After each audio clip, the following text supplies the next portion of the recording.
ورحمۃ اللہ وبرکاتہ نحمده ونصلي على رسوله الكريم اما بعد فاعوذ بالله من الشيطان الرجيم يا ايها الذين آمنوا اتقوا الله وذروا ما بقي من الربا ان كنتم مؤمنين۔ سامعین محترم، یہ جدید دور بہت ترقی کر رہا ہے، اسی طرح ان ترقیوں میں سے ہمارا کاروبار اور لین دین کا معاملہ بھی بہت ترقی کر رہا ہے۔ اس میں طرح طرح کی تبدیلیاں پیدا ہوتی جا رہی ہیں۔ سودی اسکیموں کے نام نئے رکھ کر سادہ لوح عوام کو بے وقوف بنایا جا رہا ہے، اور یہ ہمارے معاشرے میں اسکیمیں عام ہیں۔ ان اسکیموں میں پہلی اسکیم جس کا ذکر میں کرنا چاہتا ہوں انشورنس ہے۔ انشورنس کی کئی اقسام ہیں۔ انشورنس مکان یعنی گھر کا بھی ہوتا ہے، انشورنس زندگی کا بھی ہوتا ہے، صحت اور بیماری کا بھی ہوتا ہے، بچوں کی تعلیم کا بھی ہوتا ہے، اور گاڑی کا بھی ہوتا ہے۔ انشورنس، اس کا مفہوم یہ ہے کہ ایک شخص بیمہ کمپنی کے پاس، انشورنس کے پاس پیسے جمع کرواتا ہے اپنی زندگی کے ہوتے ہوئے۔ جب تک وہ زندہ ہے پیسے جمع کرواتا رہتا ہے یہاں تک کہ جب وہ مر جاتا ہے، مرنے کے بعد وہ انشورنس والے اس کے جو پیسے ہیں جو جمع ہوئے ہوتے ہیں وہ کمپنی، بیمہ کمپنی اس کے گھر والوں کو دے دیتی ہے، اور یہ حرام ہے، مطلقاً حرام ہے۔ بیمہ، تکافل اور انشورنس، اس کی تقریباً شکلیں ملتی جلتی ہیں، اور یہ مطلقاً حرام اور ناجائز ہے۔ انہی اسکیموں میں سے دوسری اسکیم جی پی فنڈ کے نام سے مشہور ہے۔ جی ہاں، جی پی فنڈ جنرل پروویڈنٹ کا مخفف ہے، اور اس کو معاشرے میں جی پی فنڈ کے نام سے بلایا جاتا ہے اور کہا جاتا ہے۔ سرکاری ملازمین کی تنخواہ میں سے، ماہانہ تنخواہ میں سے جو ہر مہینے رقم کی کٹوتی ہوتی ہے، اس رقم کو حکومت جمع کرتی رہتی ہے یہاں تک کہ جب وہ شخص ریٹائرمنٹ لے لیتا ہے یا وہ ریٹائر ہو جاتا ہے تو وہ حکومت جو اس کے پیسے جمع ہوئے ہوتے ہیں وہ اسے دیتی ہے۔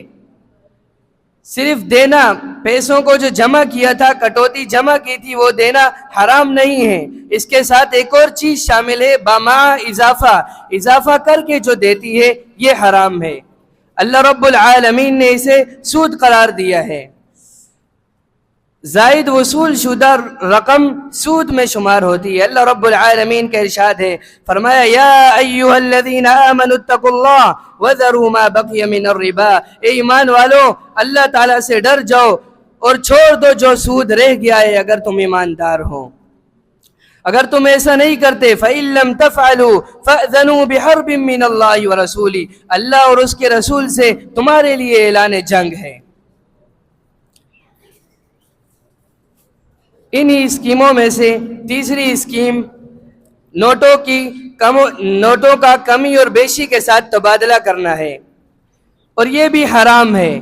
اگر کوئی شخص نوٹوں کا تبادلہ مساوات اور برابری کے لحاظ اور خیال سے کرتا ہے تو یہ جائز ہے، کیونکہ نئے نوٹ اور پرانے نوٹ ایک ہی مالیت اور ایک ہی حیثیت رکھتے ہیں۔ اور اگر اسی طرح کوئی شخص نئے نوٹوں کو خریدتا ہے پرانے نوٹوں کے عوض اور اس کے اوپر وہ زائد رقم دیتا ہے تو یہ سود ہے۔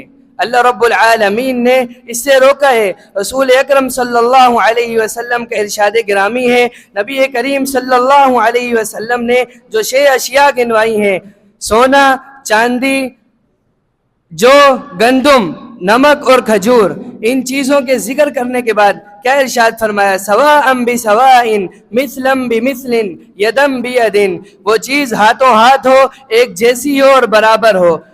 اس حدیث کے جو الفاظ ہیں سواء بسواء، ان نوٹوں کے تبادلے میں ان الفاظ کا لحاظ نہیں رکھا گیا۔ انہی اسکیموں میں سے چوتھی اسکیم کریڈٹ کارڈ کا استعمال ہے۔ یہ کریڈٹ کارڈ بہت طریقے کا ہوتا ہے، بہت اس کی اشکال اور اقسام ہیں۔ یہ بینک کی طرف سے جاری کیا جاتا ہے کریڈٹ کارڈ. اس کا نام ویزا کارڈ بھی کہلاتا ہے، ڈیبٹ کارڈ اور ماسٹر کارڈ بھی کہلاتا ہے. پھر اس کی بھی 3 شکلیں ہوتی ہیں. نمبر 1 سلو کارڈ، جس میں جو کارڈ استعمال کر رہا ہے اس شخص کو $1,000 تک ادھار خرید و فروخت کی اجازت ہوتی ہے. دوسرا کارڈ اسپیشل کارڈ کہلاتا ہے. اس اسپیشل کارڈ میں $10,000 تک ایک آدمی خرید و فروخت کر سکتا ہے، اور وہ بھی ادھار. یہ دونوں حرام ہیں.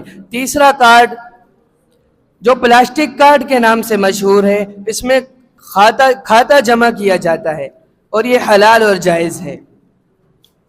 اس کے علاوہ کریڈٹ کارڈ میں اور بھی کئی اقسام نکلتی ہیں. اللہ رب العالمین سے دعا ہے کہ وہ ہمیں تمام سودی اسکیموں سے بچنے کی توفیق عطا فرمائے. آمین. وآخر دعوانا ان الحمد للہ رب العالمین.